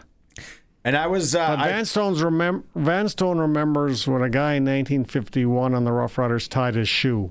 Yeah, oh no, He'll have the stat. He tied his shoe at exactly 3:10 at practice in 1951 or because he wore Velcro the day before. And I was wrong. Yes, it looks like I was wrong. I don't know what my Google... possibly the last time I trust Google. Is John Lennon was shot yesterday. I don't know why it said today. Regardless, within the last 24 hours, back in 1980, John Lennon was shot. And you were in New York. I was in the same city at the same time, but not close to him. Not close to where he was shot. Although, years later, I did go by where he was shot. Were you a Beatles fan? Oh, huge. I used to have Favorite a Beatles hat. I used to have a Beatles hat. Everybody did in grade 2. What's my favorite Beatles song? Can you give me some time? No, yeah, let's go to break. Might be Penny Lane. I don't know. Let's go to break. Because Penny Lane is still almost the same. Have you ever seen the Cirque du Soleil when they used to have the Cirque du Soleil at Mirage? Yes, I did. Song? I took Great my show. wife to that. It was like she wanted to poke her eyeballs out and her ears because she's not a Beatles fan. Oh. What did you take me? Tell me. You know what my dumbest comment of all time was? I went to see Paul McCartney when he was here at the old Taylor Field. Mm-hmm. And I said to my wife, this is on the dumb scale of 10 out of 10, I said, I didn't realize that Paul McCartney was that good of a musician. The dumbest comment of all time. It's the Sports Cage on this Tuesday for Saskatchewan Lotteries. We'll be right back. We still got Al Millar, general manager of the World Junior Team, coming up live here. It is Clutch Performer time. All right, I haven't really been following, so I've been on the air for the last hour and a half. But, geez, he signed to Yeah, I think they signed him to practice roster. Phillip Rivers. I I want to know how this came about. He's got like 13 children. He's coaching high school football. He's 44, isn't he? 44. The age thing doesn't really baffle me. He's out of the game for 5 years. And of all the people, like, it was baffling. You know who I thought would come back before him? Who they would reach out to? Who's 43 years old? Ryan Fitzpatrick. Because he just played a couple years ago, and that guy was kind of bouncing around. You know who's only 45 years old that maybe could still sling it? Tom Brady. Michael Vick. Oh, wow. You know who's 45 he's years older old? than that. You know who's 45 and was young, or retired young, who probably still gets the itch? The old Colt. Tony Romo. Oh, okay. 45. Only 44. No, Tom Brady's a year older than me, I think. I think he's 49. Yeah, he's a little older. But he can, Well, man, I wonder- wouldn't doubt Tom for a quarter. This wouldn't come out of the blue because Rivers must have been working out and training and throwing lots of footballs. man, He I must don't have been. He know, wouldn't just man. come off looking after his kids and coaching a high school team to doing this. He must have been preparing. I'm guessing because it'll be... Well, it'll get lots of attention for the Colts. It's desperate times, desperate measures. I mean, you guess. don't have a younger guy or any that can sling it better than him. Well, you They're saw all what hurt. the younger guy did. He was having his problems. They're all hurt. That's why they're Well, there's coming other to guys him. around. Yeah, but another thing to your how prepared he is, JJ Watt tweeted this, learned from his production meetings today. Apparently, Phillip Rivers and Shane Steichen, the head coach, spoke weekly about the team and the offense because Phillip Rivers ran the same offense as the Colts for his son Gunner's high school team this season. Okay. So Rivers knows the offense inside and out. Still crazy. That's still bonkers, yeah. But I want to know how his son's team is doing now. Do you know the oldest That is player, bonkers in some ways. the oldest quarterback ever to play in the NFL? Oh, the old Oakland Raider. 48 years old, 1975. George Blendikoff. No, not Blanda. Oh, yeah, George Blanda. You're close, though. You're right there. What's your favorite Beatles song? Only 1 year younger brain, I would have had it. What's that? What's your favorite Beatles song? I think, well, it wasn't Long and Winding Road by Wings with Paul McCartney. I used to love that song because a girl dumped me in high school, and I used to play that song when I cried at night. What's your favorite Beatles song? Ballad of John and Yoko. Got me onto the Beatles. I know it's out there. It's not the popular pick. Now, was that just a song by John Lennon, or was it the Beatles? It was the Beatles. Okay. Yeah. Man, Okay. there's so many good ones, though. So, and then the rooftop thing, the first time over in North America. When did they play? They played Montreal. I think the first time over here. Yeah, it's awesome. Anyways, that's clutch performance. I just remember lots of Kleenexes when I listened to the Long and Winding Road as I got dumped in high school. What was her name? And I'd hear that song and tears just... What was her name? I remember her name, but I don't think it's a good idea to bring it up. Oh, 55 years ago or so. Come on. That'd be like... Statute of limitations. You're all good, man. No, it was just, you're young. You're young. That was an interesting clutch performer. I love it. For Nick's service in Emerald Park, your local Massey Ferguson Challenger, Row-Getter, Gleaner, and Fent dealer. We're hoping to come back and be joined by Al Millar, GM of World Junior Hockey Team. That's getting set for Minnesota. It's a Sports Cage on 620 CKRM. We'll jump back to the Prairie Land Rentals text line in a bit. Read some of your text messages on the signing of Jamarcus Hardrick, Alberta Wacky back in the fold, and of course the CFL schedule being released today. Thanks to everyone who's messaging in about the John Lennon thing. I got big music fans listening to the Sports Cage here. Western Pizza, Now's the time. Stocking stuffer, gift exchange. Maybe it's the company potluck. Think Western Pizza this holiday season. Let's go out on the Western Pizza guest hotline. Joining us, I haven't talked to him in a while, general manager of the World Junior Hockey Team, former GM here in Regina, Al Millar, made some time for us today. Al, how are you doing? Nice hat, by the way. You're all decked out. You're ready to go. Good. Nice to see you again, Al. Yeah, you too, guys. Great to join the show. And today's a little bit after the announcement yesterday and the grind of the last few months. Today's a little bit of a lazy day. So, a little bit more casual than usual. You don't have many of those lazy days. I know that. No, not many at all. And, our group starts to head to Niagara Falls tomorrow to get set up for player arrival on Friday. So the grind goes right through to January 6th now. So you talked about it yesterday, and I read it, that this team is, you're building a team here, not an all-star team, and this tournament is hard to win. And I think in 2025, a lot of us in my demographic, we look back at Stéphane Fissette in the 80s, and it was like, oh, Canada's playing, who knows, and then we're going to walk, and when do we play the Russians? But this tournament is hard to win, Al. And what don't the casual fans realize about the process and what you guys are building here? Yeah, I think that, that sentiment around just what you're saying there, Barney, and it's hard tournament to win.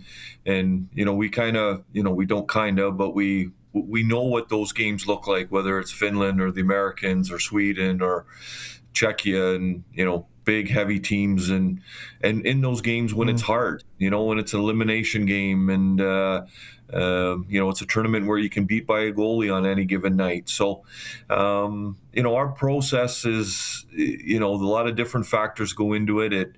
It starts with talent. You have to have talent. You got to score goals. You got to produce offensively. But there is a process in terms of knowing that you need to have different types of players. You need to You need to have guys that are competitive. I always say that there's good players that get points, but they play on the perimeter. They're good with time and space. Those guys don't help you win in a semifinal against a big, heavy Finnish team.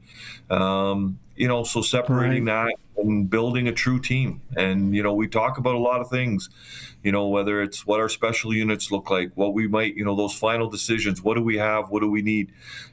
Size matters for us. We want to play heavy, and we want to be competitive, and ultimately we want smart players. So that's a little bit of the big part of the process. Okay, so you got to watch him last year a lot when he was with Medicine Hat, and obviously he's a special player. There's no doubt about it. Gavin McKenna, what type of player will work with Gavin McKenna in your mind? Well, I think Gavin's got to be surrounded by guys that can think the game at his level, especially when it comes to his vision and his playmaking ability. He's got to play with guys at that level in terms of a skill set and hockey sense. And we also want to surround him with the right guy, whether that's someone down the middle or on right wing, or that does a little bit of the heavy lifting in terms of competing and forechecking and puck retrieval and puck support and all those things. But Gavin is an elite player. Lots of people want to make a topic out of his production in the NCAA so far. Doesn't concern us at all. We know what he is as a player and a person. He's coming in here with a chip on his shoulder from last year. Him and Martone and the other returning guys. And Gavin's needs to be and will be an offensive catalyst for us. He'll be a real important player on the power play. And, I wouldn't be surprised if he's one of the top players and one of the leading scorers at the end of the day. And if he does that, we'll be successful. Well, first off, Al, congratulations on bringing in both Mark and Dale Hunter.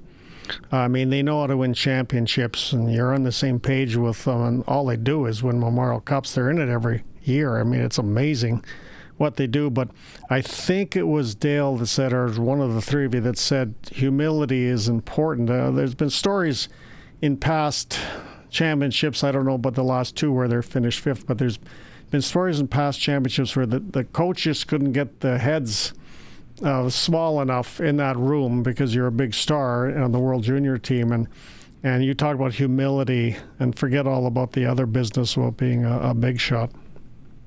Yeah, it's important because you're bringing in the best players from their own CHL teams, their production, the minutes they play with their club team, and you need role acceptance. You need guys to accept different minutes and different roles. And if a player next week wants to be humbled real quickly, Dale Hunter can do that. And thanks for the shout out on Dale and Mark. It was my first phone call when I took the job. We're going to get this thing back on track. You make a call to London and you get one of the best coaches in the CHL and one of the best managers in the CHL to be part of your management group.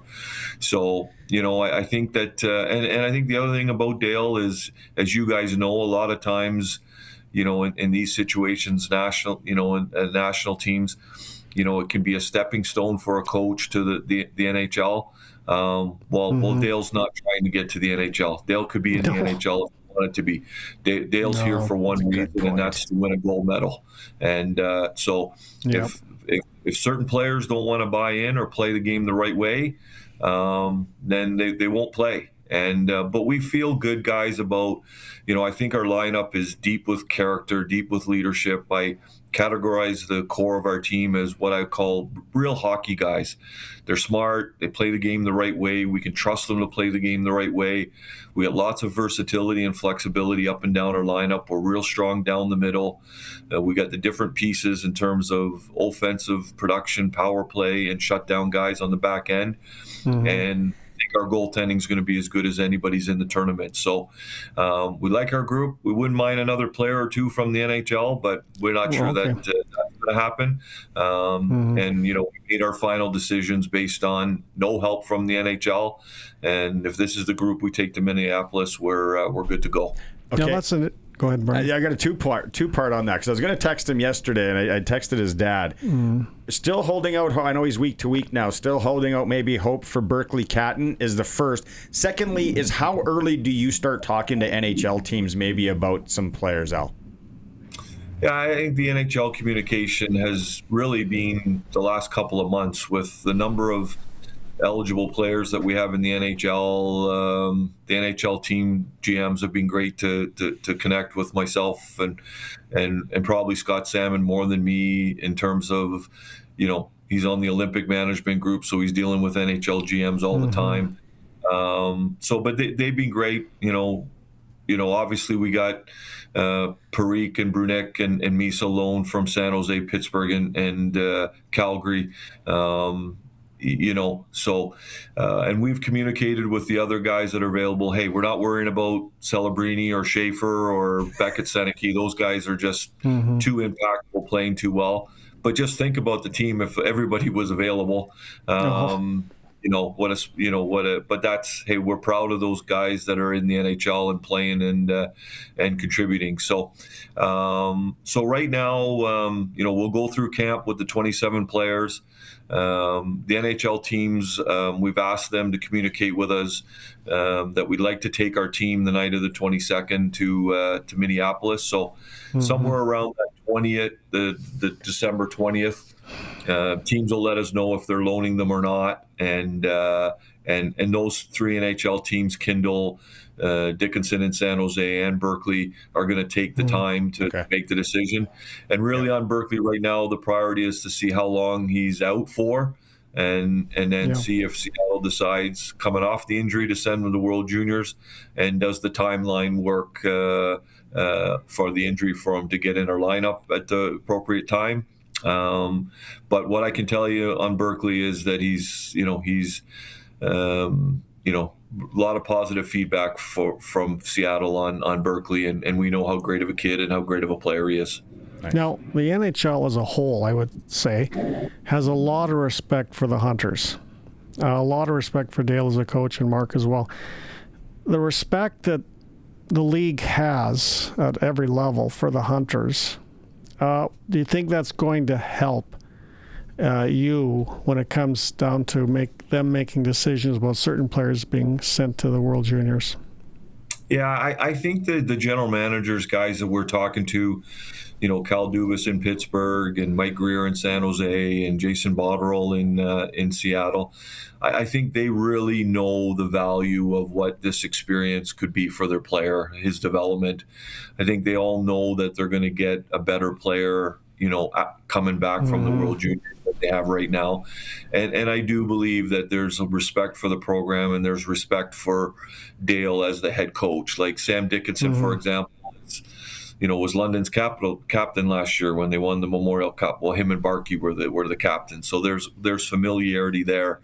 I think the thing that's gonna determine if we get 1, 2, or 3 of these guys is injuries. Not only the injury to Berkeley Catton, so on his status, but San Jose's had a defenseman go down here recently. Pittsburgh's put 2 or 3 forwards, including Malcolm, on IR today, called up 3 forwards from the American Hockey League. So I think you're seeing around the NHL, and there's lots of talk about the condensed schedule and the Olympics, and just a ton of injuries coming. So that may be something that maybe derails these guys being available. But we're hopeful that we could land 1, 2, or all 3 of them. Couple more here. Al Millar's joining us, general manager at Team Canada at the World Juniors. You mentioned earlier the guys that didn't win last year, and obviously not even medaling, and then just that burn. You've been around the game a long time. I know guys that played for you and worked for you, smart enough to figure that out. The other guy is like a Zane Parekh who wanted to play there last year. The guys that have that burn, Al, is there something how do you maybe talk about those guys that have that extra motivation from maybe not making the team, and then the guys coming back, and then how do you harness that? Yeah, I think harness is a key word there, Barney. You don't want, in this tournament, you don't want to be too emotional. But at the same time, we're looking for our veteran guys, and particularly the 6 guys that were on the team last year, to come in a little pissed off and be motivated to make sure we're better. I think Scott Salmon, from his leadership as our senior VP of hockey operations, in his mind and his debriefing after the event in last year, he wasn't happy with the results, and he put a new structure in place. We put a new structure in place with the manager and myself. We put a new structure in place with Misha Donskoff joining us from Dallas as a VP and a national teams coach. Misha's going to be on our bench with the World Juniors. He's also going to be on the bench with John Cooper at the Olympics. Wow! So there's a new structure there's a new structure in terms of staffing, and there's a new structure around camp. We're prioritizing preparations over more evaluations, more selections. So those are all things. We're bringing in a face-off guy. We're bringing in a shootout guy, to concentrate on those details of, what can help you win and lose in a short-term tournament. So no stone is being unturned here to get the right group together. And, I'm excited to turn over the group at the end of the day to Dale here starting on the weekend, and he can start to get this team ready for Boxing Day. Okay, last one. I want to ask you, as a fan, going back however you want, as a fan of the tournament, what's your favorite World Junior memory? Well, it's hard to get past, winning when you're involved. Like the moment we were on the ice in Halifax, that when we won that game in overtime, and the place was absolutely shaking at ice level. It'll be something I'll never forget. But way back in the day, I was managing Calgary's American League team in St. John, New Brunswick. Young Scott Smith, who, the former president of Hockey Canada, was the executive director of New Brunswick Hockey. And him and I had the opportunity to go down to Boston for the World Juniors. So being in the building, being on American soil, watching the team win, just because it was in person and live, was probably my fondest memory of being around the World Juniors as a fan, Barney. That's nice. Let's hope it happens again on American soil, just across the border in Minnesota. Maybe get Mark Habscheid to get that recording of O Canada that they had to play way back when, because they didn't have it in that small barn they won. Al, have the rest of the night off. You're going to become a busy man. Always appreciate you, and thanks for taking some time today.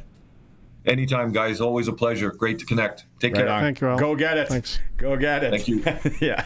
Man, that's it's actually, I was thinking about it today. I'm like, man, it's hard to believe it's like coming up. What we were saying earlier, I was in Minneapolis over the weekend, and I saw billboards about the World Juniors. I saw some local commercials on television about the World Juniors. I mean, it's Minneapolis, it's a big city, lots going on there, but it's a hockey state, and it's getting a lot of pre-tournament attention there. Hockey in the state of Minnesota, hockey in a lot of those states, like I know we think that it's like it's ours, and then we have this like, no one else knows it like we do, but you get to that eastern seaboard, you get to Minnesota's, the Michigans, that it is going to be a big deal. That was a great interview. Al hopping on. I was going to ask him Pat's announced their teddy bear toss night coming up. If he misses the teddy bear toss nights in the Western Hockey League, let's go to break. It's the Sports Cage, streaming at sportscage.com. CFL schedule release day. Riders, they have a week 1 bye, then they're going to host the British Columbia Lions in week 2. Raise a banner. 4 Saturday games, 2 Friday, and 1 on Thursday. May 23rd, the preseason game up in Stoon at Griffith Stadium. Saskatchewan Roughriders signed offensive lineman Jamarcus Hardrick. 1-year contract extension, as they did with Albert Awachi, fullback, back in the fold. Alouettes signed quarterback Davis Alexander to a 1-year extension through 2028. He was already signed to 2027, so he's got another year. Hockey in the area. Moose Jaw hosting Saskatoon in the dub. SJ, Yorkton plays host to Estevan. Melford's traveling into LA to take on the Ice Wolves. Midget AAA, Moose Jaws in Notre Dame, 7:30. Female U18, Regina Rebels at the Weyburn Gold Wings, 7 p.m. Hockey Canadian teams, Montreal, Don's Boys hosting Tampa Bay. Ottawa welcomes the New Jersey Devils. Winnipeg hosting the Stars. It's the one we talked about in the sprinkle of the day. And the Edmonton Oilers taking on the Buffalo Sabres. SportsCage.com poll. How do you grade the 2025 Saskatchewan Roughriders schedule? You can vote at SportsCage.com.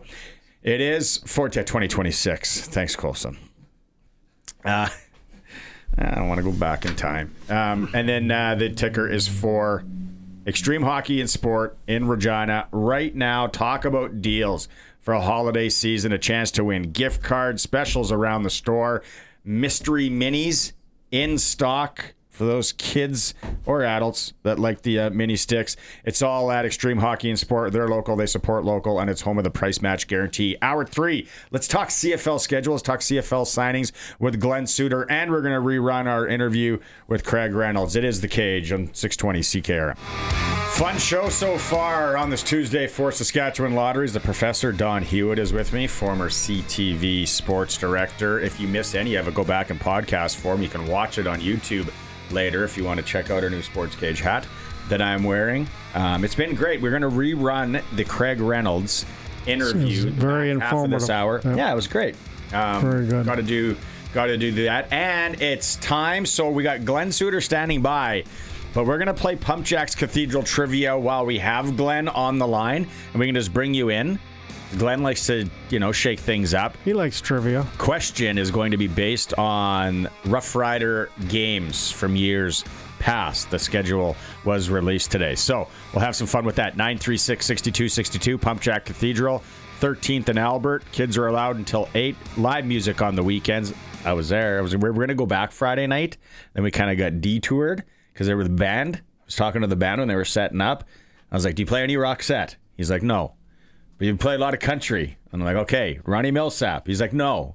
And then they went through the list. It was pretty good. I can't believe you'd get detoured in a bar, Barney.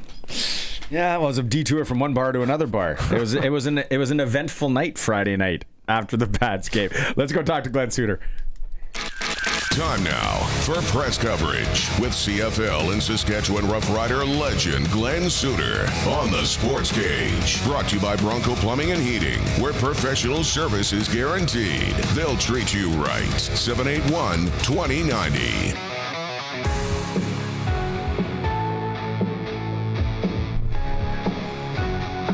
Mr. Glen Suitor. Hey, what was your favorite Beatles song? We're talking about how yesterday was the anniversary of the death. The actual song yesterday, but there's a yesterday too. John Lennon was shot back in 1980. I thought it was today. I was wrong. My Google's wrong. I think I got a different Google. But what's your favorite Beatles song? I like to talk music with you. You know this. Oh yeah. Oh well. There's first of all every year. When on the anniversary, or I guess that's not the right way to say it, but when John Lennon was shot, my buddy there, who I traveled to Europe with last year, we were in Liverpool. We made a point. We're both huge Beatles fans. He's a pretty good singer, so when we play guitar, we try to play like Blackbird and Yesterday and some of the songs from the Beatles. And he's a pretty good singer, so that's what we do around the campfire a lot. That's one of the iconic statues of the 4 Beatles in Liverpool down at the pier, if you're watching the feed. And so every year we have a glass of wine and toast John Lennon, one of the founders of one of the greatest bands of all time. Went to the Cavern Club, of course, while we were in Liverpool, where they got their start. But to answer your question, Barney, like Hard Day's Night, Yesterday, Here Comes the Sun was fantastic. Yeah. I love the harmonies and Help. And the backup vocals in the song Help, Let It Be. How could you not? I mean, Let It Be was huge. Tugs at the feels. Want to hear, while we're here, and it's just 3 of us talking, no one else listening. Here Comes the Sun. Mm-hmm. First time we ever pulled into St. Andrews, our first trip over to Scotland to golf, raining all the way from Edinburgh. Rain, and then you pull up, and it's just a big park, like the golf course, and there's a rugby pitch there. And then the ocean, we're saying Almost Fire, they record it. Mm-hmm. We pull in, and then the sunshine came on, and my buddy's iPod just happened to play Here Comes the Sun. Really? Is it just meant to be? Told my wife, I'm like, well, I got to go back. If things like that happen, you got to go back more than once or twice. Total karma. You got to go back. How did you play that? I bet you shot like a nice round that day. That I get sucked into, Barney. Like if that, and by the way, if you look at the Beatles library, there's almost a song for every situation you can find yourself in and on the planet. I mean, their library is something else. So yeah, it's what was it, 50 years ago yesterday that Lennon was shot? 1980. Well, I'd be 45. 80. Okay, well, before we get to the schedule, let's play PumpJacks Cathedral Trivia with you. You're going to know the answer to this, but let's play it with Glen Suitor online. Who do we have? Jeff and Regina. Okay, here we go. Intro. It's time for SportsCage Trivia for PumpJacks. Great food, cold local draft, and a place that feels like home. All right, Jeff and Regina, are you there? You're on with the professor and Glen Suitor. Not everybody gets to say that on a Tuesday. Hi, guys. Thanks very much. Thank you. Hi, guys. Okay, we're paying for $100 to PumpJacks Cathedral today, Jeff. You're going to have 10 seconds to answer the question correctly. Here is the question. When was the last time the Saskatchewan Roughriders played a preseason game in Saskatoon, Saskatchewan? I believe it was 1991. Jeff, take you 2 seconds. You got it. Good job, Jeff. Oh, wonderful. Thanks so much, guys. Have you been to PumpJacks Cathedral yet? No, I have not. Okay, well, it's going to be, Colson's going to take your information here. If you like dry ribs and draft beer, that's my thing. You're gonna love it. The food's great. Stay on the line, Jeff. Thanks for playing. Just like that. Okay, thanks very much. Merry Christmas, guys. Merry Christmas. Happy holidays. $100 to PumpJacks Cathedral, 13th and Albert. Pints, ribs. I don't know when the next time you're coming into town, Glenn, but I could take you there. We could go for a twirl, solve some problems. Play the jukebox. Been there, love it, love to go back. So I'm in. Count me in on that for sure. We'll probably walk in and they'll be playing a Beatles song. I was going to say, you and I around a jukebox could be dangerous, just going back and forth. No, play this. No, play this. Okay, the schedule though. What jumps out at you when they released the schedule this morning? Well, first of all, it looks really balanced. I have a couple of small things that's a bit of a pet peeve. When you're talking about the rider schedule, I think they have that bye in the first week. I think that's always an advantage for teams to take a look at the other teams. Now, BC does too, and they play BC in their first regular season game. So, that doesn't really give them an advantage over the Lions and a chance to look at them for a real game on tape. So, yeah, but I think there is a little bit of an advantage for teams that get the bye in the first week to get things started on the right foot. So there's that. One of my, I'd call it just a bit of a pet peeve is that I really think the season should start with a Grey Cup rematch. I just do. But that's, part of it for me, guys, is the TV angle, because from a TV angle, if we play the rematch of the Grey Cup to start the season, we can say the last time we saw you in the pregame show, this is what happened, this is what went down, and basically remind fans of the championship game and how exciting it was, and Trevor Harris's performance and all of it. And then we can say, and now here's the rematch, we start the 26th season. But that's not going to happen. Riders don't play Montreal till October, I think. That's right. The other one that's interesting for me was that there's 4 games on the same day. I don't remember a time. 1995. Okay. Yeah, and so 95, that would have been U.S. would have been involved in that too then, right? Yeah. 95, yeah. So I looked at that and thought that's going to be a little bit of a logistical challenge from a TV perspective. They have, 4 different crews, 4 different trucks, TV trucks, all the cameras that are necessary. It's going to be. Can I call a game? can I do play-by-play for a game? It'll be really unorthodox, I'll tell you that much. There'll be a lot of slang. Nice throw by Trevor Harris. Hey, did you guys hear the Beatles song Help? You remember that one? Yep. One of my... Yeah, help to Barney. No, Glenn, I was just going to backtrack. You played in that last preseason game that was played in Saskatoon. Tell us about that. Yeah, well, I mean, we love Saskatoon for training camp, for sure. And early in my career, even well before 91, we would play 4 preseason games and, in fact, have an inter-squad game with no kicking game against the Bombers. Usually in Brandon, I think we would play that game. But lots of preseason back then, but we had 110 guys on the roster in training camp. So that's also changed in a big way. Very little contact in camp now, which is a good thing in a lot of ways. But I don't remember the game specifically, but I do remember fondly all of training camp in Saskatoon, how the city's always there. They're watching practice. The facilities at the university are fantastic. And it was just a great sort of way to start your season and go out and compete with all those fields that were spread apart back then. I thought that the back-to-backs against Montreal late in the season were unique. Yeah, I would have liked to have seen that rematch earlier, and that would have been a week 1 game for me. But here's the other thing for the Riders and their schedule. You don't have. I think there's only one short week. In other words, the prep days for Corey Mason, this team will be consistent at 6 or 7, and at sometimes 8 days in between games. So that's important. You don't want to get caught up in too many of those short weeks. I think to open at home is excellent because you can do the banner stuff and defending champions until we play the Grey Cup again in November. On November 15th, I believe it is. 15th, yeah. Yeah. So, and they'll play BC 3 times, Edmonton 3 times, and Calgary and Winnipeg in the division just twice.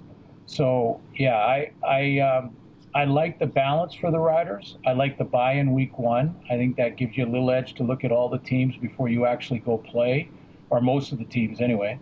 And only from a player safety position, only one kind of short week, I believe, is what I counted anyway. And it's interesting because it seems like the Riders of late have been playing the last game of the regular season in the CFL, and their last game again, Saturday, October 24th, Edmonton at Saskatchewan. And so there's no cold weather games, even across the prairies at all in the regular season anymore. I mean, October 24th is not winter yet. And so they're really trying to get into better weather conditions, it seems like, Glenn, and going forward to 27 when the Grey Cup goes even a week ahead of the 15th this year. Yeah, and it's a good point. And, that bumping up, I think, is a good thing. I know there's some concern at the front end that you'll compete with the Stanley Cup playoffs. However, I would say starting our season and competing with NHL playoff hockey, I don't think we need to worry about that. People can tape it, watch it later, whatever. I would be more concerned to have a playoff game like a West Final up against something, real big, and often it is against baseball. But, I don't worry about that as much either. The other good thing for the Riders guys is 4 of the first 6 games are at home. So they get a chance as defending champions to be in front of that great crowd and get a real good start to the season. A couple of those games are going to be against the West. So it gives them a chance with a bye week in week 1, and then 4 of the 6 to start the season at Mosaic Stadium. That's a pretty good schedule. I wouldn't have too many complaints if I'm Corey Mace right now. Yeah, it's interesting that the first 2 weeks there's 3 teams on byes, both week 1 and 2. So they're sort of showing, we know it's early. We're going to have 3 teams on byes the first 2 weeks. Yeah. There's some interesting like that 4 games in one day. The bye week We are starting the season with 3. Of course, we're going to have the World Cup, so that's going to change the dynamic in a big way. I'm telling you right now, I have a few requests that I always make for schedule. I don't really get a chance to pick my games. It's more complicated. Come on. No, I really don't. There's two standing requests for me for TSN, and Labor Day. Labor Day, as many Rider games as possible because I love going back to Sask. Your buddy's here. Yeah, and often doing some other things like talking to kids or whatever it might be. So I'd love to go back. So I always ask for that if it's possible. The other is for this year would be those back-to-back in Kelowna's for BC. I'm real interested to see. Like I would love to go up to Kelowna somehow, do the game, stay there the week, and then do the next week and see if I can pull that off. Oh, that was such a brilliant. About that, guys. I thought the Lions were brilliant to have those 2 games at the Apple Bowl. I thought that was a stroke of genius and what the Lions did there. I don't want to say I called it early, but I was like, why wouldn't they play in Kelowna? Smart. Very good. It makes sense. Okay, because we're going to run the Craig Reynolds today, we don't have a lot of time. We got like a minute left here, Glenn, but I just want to get your thoughts on they announced it today, and I'm sure maybe it was done a couple days ago, but again, Jamarcus Hardrick is coming back for another year, and then also Davis Alexander, who was good until 2027, they re-up him until 2028. Just maybe a minute on both of those. Yeah, and Cody Fajardo also signed. Yeah, Cody too, yeah. Yeah, we talked about that last week, Barney, about Cody, and I mentioned that he really wanted to play again, so not surprised there. Great to get Hardrick back. I mean, there's your anchor you can build around, and playing at the top of his game. Yeah, I don't care how old he is, he's at the top of his game. And for Davis Alexander, they believe they've got the next great player there, and there's a lot of ways you can make an argument for that, and they want to lock him in as long as they can. So again, not surprised to extend it, and it's basically the organization saying this is how much we want to make sure you're happy, because I'm sure there was some good money there, like Nathan Rourke probably level. Yeah, makes sense. Okay, we get more time on Thursday. I love these lyrics. Jojo was a man who thought he was a loner. Buddy knew he couldn't last. Jojo left his home in Tucson, Arizona. For some California. Okay. What? Grass. Everyone. He's a horticulturalist. He liked Bermuda. He could have learned some things, Glenn, from your front lawn out there. I need his help. With my people that don't listen to the show very often are like, what are you talking about? Oh, it's such a good joke. All right. Chat with you Thursday, buddy. See you later. Okay, see you guys. Right on. There's an abbreviated hit with Glen Suitor today. It's brought to you by Bronco Plumbing and Heating, where they'll treat you right. Your furnace acting up or anything, call the pros at Bronco Plumbing and Heating, 781-2090. Okay, come back. Quick ticker, and then Craig Reynolds, and we're just fast and furious here for the next little bit. It's a Sports Cage on 620 CK. All right, quickly, we just capped it off. The Riders will have a bye week in week 1 and then host BC in week 2. 4 Saturday home games, 2 Friday and 1 Thursday. SportsCage.com. If you want more on the Riders' schedule. They signed Jamarcus Hardrick to another year, as they did with Albert Awachi. Western Hockey League tonight in the Jaw. Moose Jaw taking on the Blades, 7 p.m. SJ Bruins, Yorkton, 7 p.m. in Yorkton. Melfort's at the Laurent Ice Wolves, 7:30. Female AAA in Weyburn. Gold Wings hosting Regina Rebels. The male side, Moose Jaws in Notre Dame. Both games at 7:30 there. National Hockey League Canadians hosting Tampa Bay. Ottawa plays host to New Jersey. Winnipeg welcomes Dallas, and the Oilers take on the Sabres. It's for Regina Steelcraft Doors. Made in Western Canada for Western Canada. If you need a garage door, Regina Steelcraft Doors. We're going to take a break. We come back. It's our interview with Craig Reynolds. It's a good one. Coming up after the break.